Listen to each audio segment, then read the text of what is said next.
in dogs.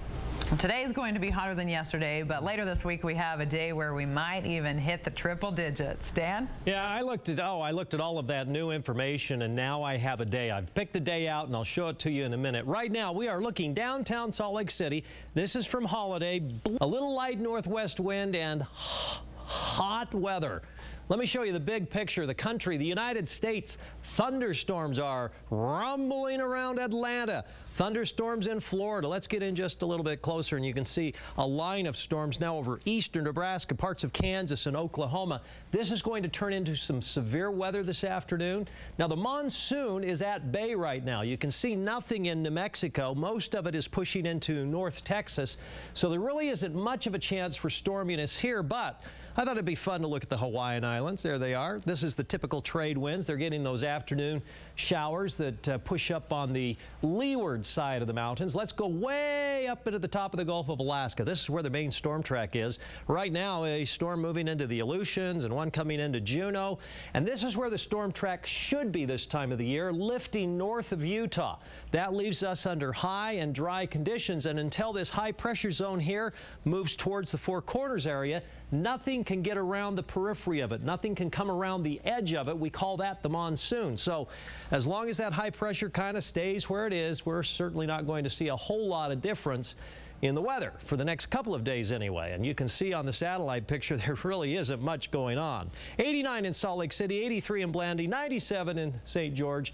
Projected high today is 95, but the fact that it's already 90, we might be hotter than that. A little cooler tomorrow, and I'll tell you which day it's going to be 100. It looked like someone picked it up and went in a hole. And it was that fast. And no injuries have been reported, but the condominium has been deemed unfit now for people to live in, displacing 11 families. It seems like every week we have a sinkhole story. It's true. There was one in South America, and then there have been several here in the United States. But there's so much water underground. You have no idea how many aquifers there are all over the world. And so these sinkholes make sense because the water might be going away and there's nothing to hold the dirt up, and bam, down it goes. Yeah, we haven't seen any water here, though, for a while. We're kind of dry right now, and we're going to stay that way. The hills are starting to turn. They've been so green for so long, but and guess what? If you want to cool down, Alta's the place to be. There is the live 5 weather photo. This is this is Weather Web. 71 degrees at Alta, and still a little bit of snow on the ground. We're looking west down towards the canyon, the concave shape of the canyon. With 71, though, that's how you escape the heat. Now we have what we call easterly waves moving along. Here's one, and here's one north of Hawaii. That's when the jet stream starts to move north. That pushes the polar jet stream, which is this blue jet stream. When that goes north, then the high pressure zones start to set in, and usually by about the end of July, first part of August, we start to see that Four Corners high pressure, and that's when we get the pump up of moisture, the monsoon. We haven't quite seen that yet, really, truly.